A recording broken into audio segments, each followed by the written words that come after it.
Hi guys, happy Mother's Day. Hope everybody has a great Mother's Day. I hope if you're close with your mom, you have an awesome Mother's Day. If your mom's not here, I'm going to, in this one moment, focus this one message to two women that I know. Two women that I know made their mom really proud. That's what I know. And I'm so grateful to have them in my life, but I know how proud their mom was. If you were a non-traditional mom, if you were the mother of your sibling or the mother of, I don't know, if you're a cat mom or a dog mom, if you're a nana, there's so many different types of moms. And you know what? If you're a dad, being the mom, happy Mother's Day to you too. Because there are a lot of dads out there being the mom. Yeah, so happy Mother's Day. So I'm a little bit so it's Mother's Day. I'm a mother. I have a 12-year-old. So I've wrestled a lot in my life with being honest and telling the truth or censoring myself. I censor myself a lot. I censor myself a lot. I've never walked one day that I've not at least censored myself at least once. And I censor myself because I've been censored, because I have experienced the ramifications of telling the truth. There's nothing worse than getting punished because you tell the truth. I'm not talking about punished like somebody gives you a hard time. I'm talking about legally, medically, and otherwise. So Mother's Day for me is hard because I have one of those. And I posted a little bit earlier, probably the easiest way for anybody to understand the type of mother that I have is to watch a video that I just posted. It's an analysis of the character Nurse Ratched from the movie One Flew Over the Cuckoo's Nest, which is doubly important because my mother was a nurse and my mother used mental health for much of my life in ways that people don't think happen. So there's no reason for me not to speak about these things, number one. Number two, I'm not carrying these around with me, but they're there. And number three, I'm going to say this, I am a person who walks in two different lives. I walk in the social, financial, employment, familial life that I have, and I walk in the legal world. I'm in the legal world. I was in a major malpractice case for many years, and I am in a custody case. Because once you get divorced and you have children, you're in a custody case until they're either 18 or 23. So right now, I'm in a custody case. So everything I do, say, or otherwise could be pulled into a court of law. That's why when people talk to me about anything and really push back, I'm like, why? Why would you give me advice, and why would you give me feedback? And the other thing that I don't understand more than anything else is when I say a statement and it's met with an answer, it's a question. If I tell you I don't want to do something, what do you answer me for? I don't understand that. I've never understood that in my life. It's if I tell somebody I have no money, I'm not asking for money. So in court, things are kept alive for years. So the malpractice case that I was in went to trial in 2001. They lost, but it was based on a medical procedure in 1992. So we had to sit there and listen to all of that stuff in 2001. So it's very bizarre when I talk about something that happened in December and people are get over it. I'm but So in December I had a legal matter that I went to court for on the 17th of January. No, I'm so sorry. I got the settlement on the 17th of January. I had to go negotiate a settlement on the 14th of January. I was in a courthouse negotiating a settlement because a person broke the law. And that's one of the things too that's really hard. Many times, someone like myself, I'd probably be a lawyer right now if I had the chance to finish school. I don't know. My dad was a lawyer. Imagine growing up with a lawyer as your father, a highly ethical one. So, like, on Mother's Day for me, it's very hard because I have a mother, and I'm one of those people who doesn't have the ability to say, I had a loving mother. I don't have the ability to say I'm close with my mother. I can't call my mother on the phone. I can't, share anything with my mother. I can't go to tea with my mother. I can't, send my mother my grades. I can't do any of that stuff. Because not only is it not a good idea to share things with her, it goes a step further. My mother's one of those people who doesn't have any empathy. There's no empathy. None. That's all that is. There's no empathy. Lack of insight, a shallowness that is very, very, very shallow. Which is weird because my mother is like two separate things. Very shallow, impulsive, rage-filled over small infractions, rage-filled, and no empathy, compassion, or otherwise, but has crafted an identity that people see that is the opposite of what is going on. That's why she got away with everything she did for so long. Like when I told people, my mother said, she wanted, my grandmother was in the hospital, in a nursing home, because my mother said all through my life she didn't want to be in a nursing home. She didn't want to be in the nursing home her whole life. She said if she was going to be on life support to pull the plug or something crazy. And I was like, that's crazy. But I remember before my grandmother died, we were standing outside with her on her deck. Mike and I were at her house in 2005. We're on her deck, and my grandmother was had congestive heart failure, so it was not a matter of time. We all had to prepare ourselves. And my grandmother was my best friend. My whole life, my Nana was my best friend. A lot of people didn't like that woman, but she was my best friend. We stood out on the deck, and my mother said, I want your grandmother to die with dignity, and I want to be the one to do it. That sums up everything in my life. I don't need to say anything else about her. I don't have to talk about the fact that she's like Nurse Ratched. I don't have to talk about the fact that I grew up in a house where there was domestic violence and the female was the perpetrator. I don't need to talk about the fact that my mother scammed Arlington Catholic out of 2 years of tuition. I don't need to talk about the fact that my mother stole $20,000 from my siblings. I don't talk about that stuff. Because why? Why would I? Because I don't carry it with me every day. Because the thing is, people that have trauma and people that have history of being tethered to these abusive people, we do things. I do things in my life that illustrate that I think that's the right word, that personify healing. Because healing is messy. It's, a lot of mistakes. The problems with healing is that you are going to have moments when you are unhealed. Think of healing like eating. You are so, disciplined with your eating all the time. We're going to use candy corns. Because candy corns are we're not using Nutella, we use candy corns. We use candy corns. So say myself, I'm on an eating plan.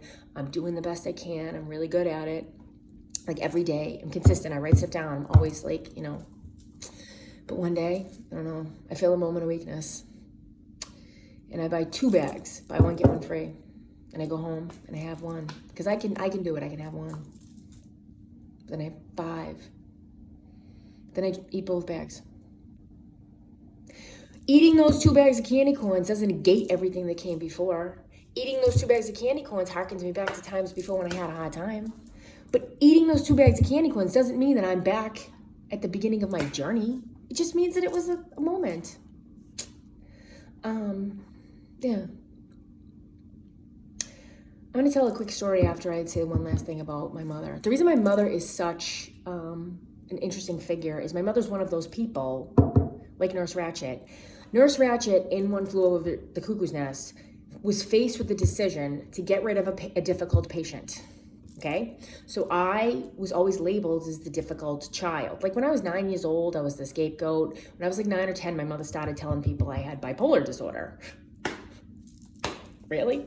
So my mother was going around and she's got bipolar disorder. I can't believe my violent, terrible daughter Yeah, imagine growing up all through high school and all your relatives and everybody thinks you're like this terrible person. It's like, well, when I was in middle school, there was a rumor about me that I was a lesbian. And I went home and she's like, you really don't want to be that. And I was like, mm. And then when I went to Regis, she's like, you don't want to go there. You won't find a man. But portrayed herself as this like woke lady. That's like woke people. They're like, what's so woke? I can't be a homophobe because I'm, this, and this. And I can't be a racist because I'm this, and this. And I can't, no. There's no bigger participant in discrimination than a person who identifies as that in order to do it. That's all that is. My mother needed to abuse people, so she went into the nursing field. Nobody gets away with abuse more than a person with a license. Just remember that. So part of my healing is I have to turn around and I have to do things to make sure that I stay healed. Not that I don't ever slip up, but the candy corn thing. One of the symptoms that they say of PTSD is avoidance, and that is not accurate. One of the things that we do when we have trauma is that we experience it again in our body, which is why when people say get over it, it's a neurological condition, first of all. PTSD is not a mental health issue, it's a neurological issue, it's physiological. I can't make my heart rate go down by thinking about it. Oh, my blood sugar is too high. Should I think about maybe having it lower itself? No.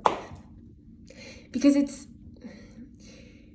based on an event in your life that is so jarring that it affects you physically. And you got to move through it. They don't know anything about it like they should. They only have known about combat veterans until the 90s.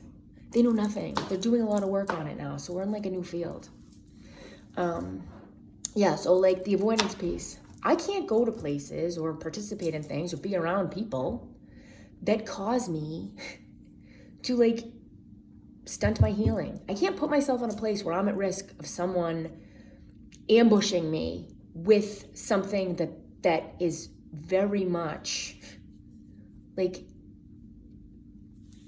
exacerbates my illness. Think about it like a wound. Let's say I have a gash in my arm. I need to cover that with a Band-Aid, use bacitracin and Neosporin. I need to make sure that that's I may need to make sure that that's healing. So think of PTSD as say somebody slashed your heart. Okay? You need to make sure you're in places that you're gonna protect it. So if you go to places and you're around people that poke at that wound, it's gonna take longer. It's not gonna be forever, it's gonna take longer. People that poke at your PTSD trauma wound, they cause a reaction in you that you experience the symptoms of your illness. So every time I've ever had a situation where I've become hypervigilant and I do things, it's because someone intentionally, knowingly caused me to suffer. Because the types of people that cause the most problems are the ones that know what they're doing. Abusive, toxic people know what they're doing, and they seek out the people that they are going to be able to do it to. People that come into my life are that way because how I am. A lion doesn't pounce on the strongest one in the herd, pounces on the weak one. You got an injured gazelle over there, that lion's all over it. They can smell it. Yeah? And what I was going to say about my mom was this. My mom would go on after I was gone. I moved out of her home because I was there taking care of my dad. I moved out of her home to another area and moved on with my life. And I don't have my son today because of my mother's actions. My mother did a series of events that caused me to lose my son. My son has not lived with me since 2017, the end of July in 2017. And because of my mother's actions, I don't have my son. My mother's all over my court documents. My mother's all over my court stuff. Everything in my court situations goes back to my mother. I am 44 years old. Like I said before, my aunt and uncle had a falling out with my parents in 1989. And I had coffee with my aunt Rosemary in 2014. And it was like I murdered someone. So I'll tell this quick story before I go because it's a really cute anecdote at the end. So I'm in a custody case and I had a brutal divorce. I have a debt from my divorce still hanging over my head, so I have been homeless on and off. Like, there's no reason not to lie. It's easy to find out. That's why there's no reason for me not to talk about things, because you can go to a courthouse and read my file. Go for it. Because it doesn't matter. Because the truth always works. What are you going to do? Think worse of me because I told the truth? Because after this, I'm going to put my headphones on and exercise and go about my day, because it's Mother's Day and I have Louie. 2018, I moved into a place and I needed a job. And I got a job like the day I went and I interviewed for it. I went and worked at this place called The Living Room. January 11th, I got hired, or right around there, and I left right in the beginning of May. I worked for this place, and I left in the beginning of May because my manager, Katrina, we could call her, because we're not going to use her real name. Her name we'll call her Katrina. But I worked at The Living Room, and Katrina was my manager, and she was like very friendly to me, very friendly. She also like got me connected with my landlord, who I lived with.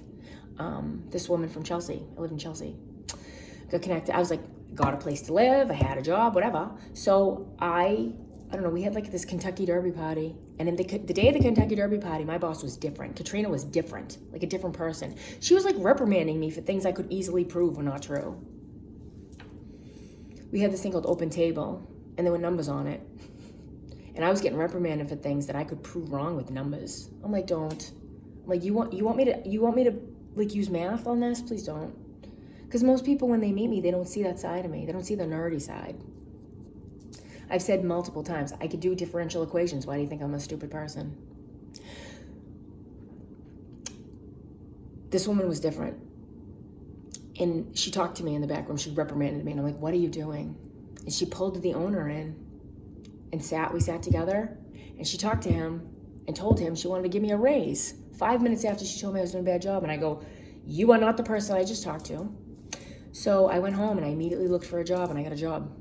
I went and worked at this place called Hall in the Back Bay. I got the job, I got the hire date, I got everything. My boss in Hall, which is no longer open, and I don't know why, I loved those people. I was interviewed at Hall, and the woman who interviewed me was in my community and was like, awesome. And she's like, come work for us. I was like, you got it. And I went and talked to the owner's son of The Living Room. And I was like squirming because I was so like uncomfortable. And he made me sit and talk to him for a long time. He said a lot of awful things. Not awful as a person, because I don't know him very well. I was always treated really pretty well at The Living Room. And I left on good terms. I left in May from The Living Room on good terms. And I went and worked at Hall in the Back Bay. I'm working at Hall in the Back Bay. I was having a good summer. I was hanging out with my son, and I got a job at the Beacon Hill Athletic Club. And in August at the Beacon Hill Athletic Club, a couple things happened. Number one of the trainers, Ian, had Katrina as his client, and she was telling him that I was harassing her. And I was like, what? I got a letter from The Living Room that I had a no trespass at The Living Room. This is August. I left in May. I went like maybe 2 times to The Living Room because everybody would go back and hang out at The Living Room. That's what they did, except me. I was not allowed to. And the day of like the September cinematic, which I was not allowed into, I went to The Living Room and I was told that they were going to call the police. And I was like, okay. And then I was like, that was it. It was done. And next thing I knew, The Living Room was closed. I found out at one point, because in the middle of my custody case, I found out this woman, Katrina, was contacting my landlord to tell her that my son was taken away by the state and that I was a drug addict. I was like, cool. And I bring this up because when I worked in Salem last fall, I think it was one of my friends was in the store when I worked at Hex. In walked Katrina. She goes, do you have any magnets? I said, you're way, way, way outside of East Boston. Yeah. These people don't let it go. Like, for some reason, like, I had said to this woman, I'm like, I quit this job. I never wanted to see you again. I severed ties. I did everything. And she showed up at my job in Salem. People think I'm like, you know, like carrying candles for people. No. But I'm sharing this all because if you have like this in your life, like the other thing I thought of this morning was like, my aunt burned a big bridge with me. I called my aunt like the words. I said the things to her because I was so like, I was so sad about the fact that my aunt was just like awful. Because I never thought she was. I looked up to her. I looked up to her until I saw the veil come off. It was kind of like, this is what happens in these situations when you see these people for who they are. Like a woman that I knew told me that somebody faked cancer. And I was like, the veil came off. And when you see that moment comes into your face, you don't know what to do. As a person with PTSD, a lot of times I'm just like trying to like fortify myself because I'm like, what do I do? What do I do when a person tells me that someone faked cancer? Like, I don't know. I can't escape from this. It's awful. So like the avoidance thing, like I left a job, I don't know. I mean, I have all the effects of trauma because I've had like severe things happen, but I do the best I can. I go to school, I take care of myself, I exercise or whatever. I may say this right now, but I'll go on with my day. I'll be outside. I'll be for you, the person that you know. Like the only thing that happens when you decide things about me that like are not real or someone else says or it's a gossip or slander, the only thing that happens is you miss out on having a connection with me because I'm elsewhere. Thank you, bye-bye. But I would, like, if my aunt came into my life right now and told me that she needed help, like, with my mother, or she wanted to make amends or anything, I would stand next to anybody who dealt with this type of stuff. Because this is, like, pretty common. Yeah, like if Jill called me today, Happy Mother's Day. If I get a Happy Mother's Day from Jill, you know what happens? If Jill contacts me today and she says Happy Mother's Day, you know what I'll say? I'll say thanks. I'll say I miss you. I love you. Where have you been? Everything that happened before now is gone. And I'd like to, see how you're doing. Because if I held grudges, I'd be mad at Jill. And I'm not mad at Jill. No. I'd even call her Jelly Bean. Yeah. If I had a grudge, I'd be mad at Jill. And if you want to know who Jill is, Jill's my sister. Because I have a sister. She's out there somewhere. But one last thing before I go is a really funny story. So when I lived in Chelsea, my housemates had an aquarium, and in the aquarium was a turtle. They found a turtle in the backyard, in the wetlands of Chelsea. Like one side of the bridge was Revere, the other side was Chelsea, so we live in like the wetlands of Chelsea. And these people found a turtle outside, and they brought it in the house, and they put the saltwater turtle in fresh water with a rock, and they fed it market basket lettuce. And I was like, oh my God. Oh, really? So one day I came home, the turtle was on its back. And I was like, who did this? Flipped the turtle over. The turtle's name was Bubbles. Because this is how I am. So the turtle's name is Bubbles.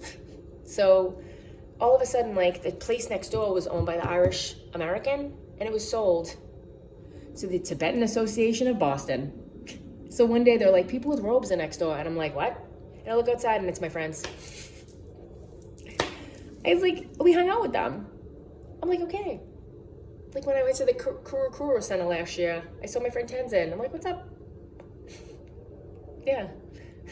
Because I can't be bothered by these things.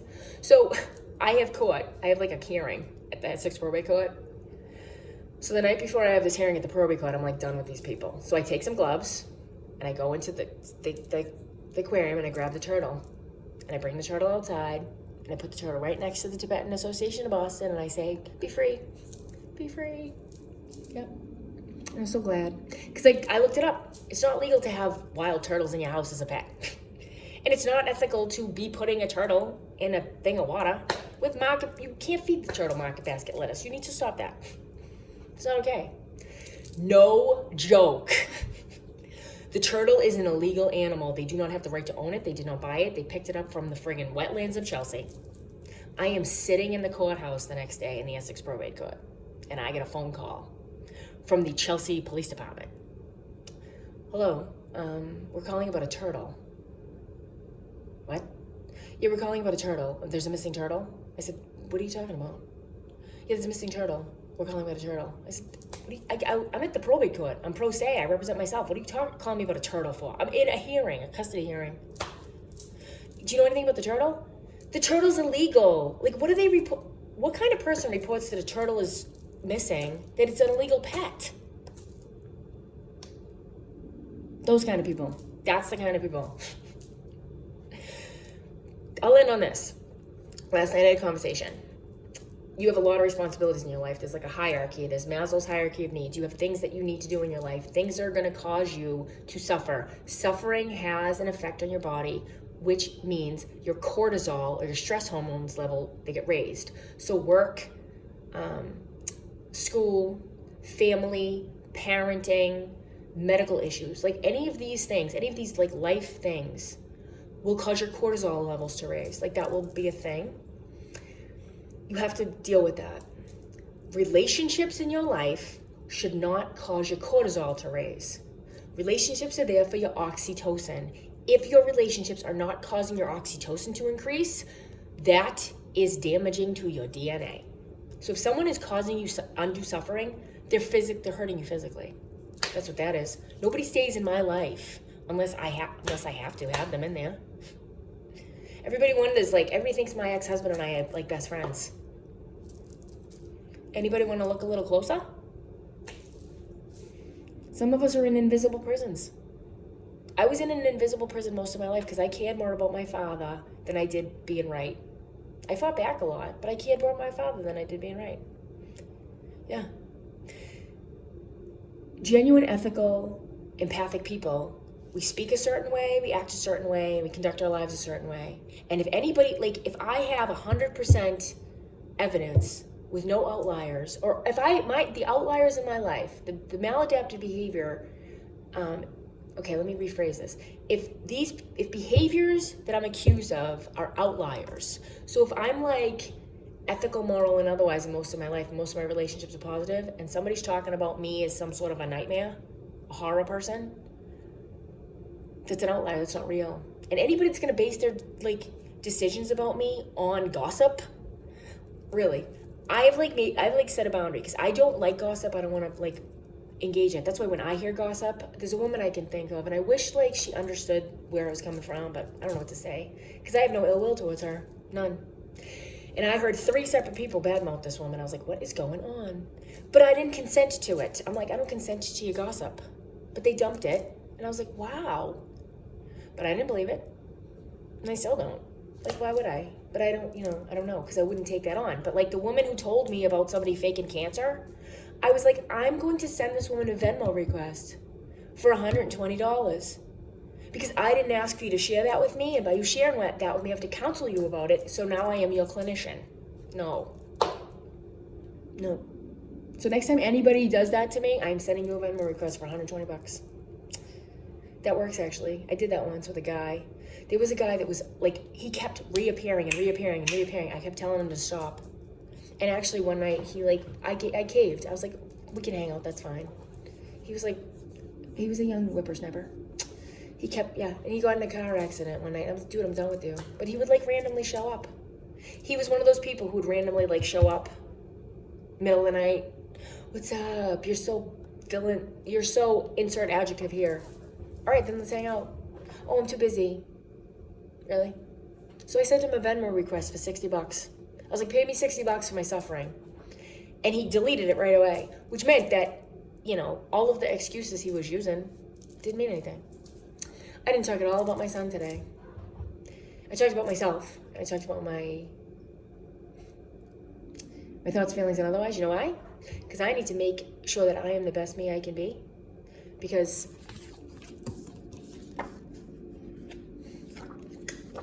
yeah, 8 pounds, 8 ounces, 22 inches long, Bluey. Oh, happy Mother's Day. Let me see what else we got right here.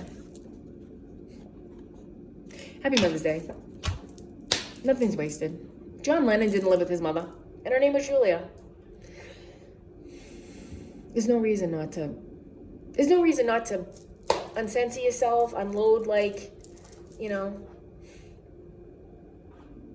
if your bucket's full of hatred, it's not enough room for love. Pour out the hate, put in the love. Yeah. Love you guys. Compassion, mindfulness, radical acceptance, loving kindness. Happy Mother's Day. And like I said, if you want to message me,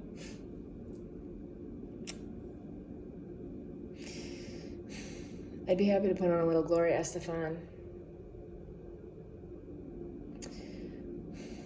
I love you and I miss you. I don't know why it had to be this way. Okay, Bean. Love you guys. Have a great day. Nothing's wasted. Nothing. Nothing's ever wasted. Life is beautiful.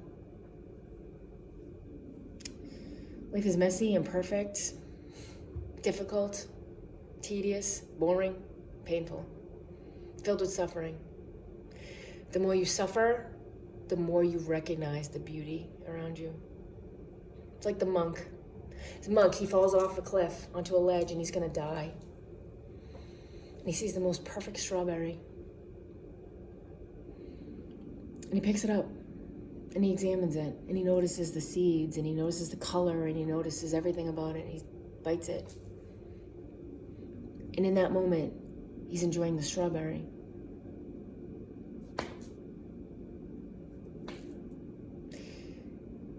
Life is beautiful. Namaste. Amar Fati. Happy Mother's Day.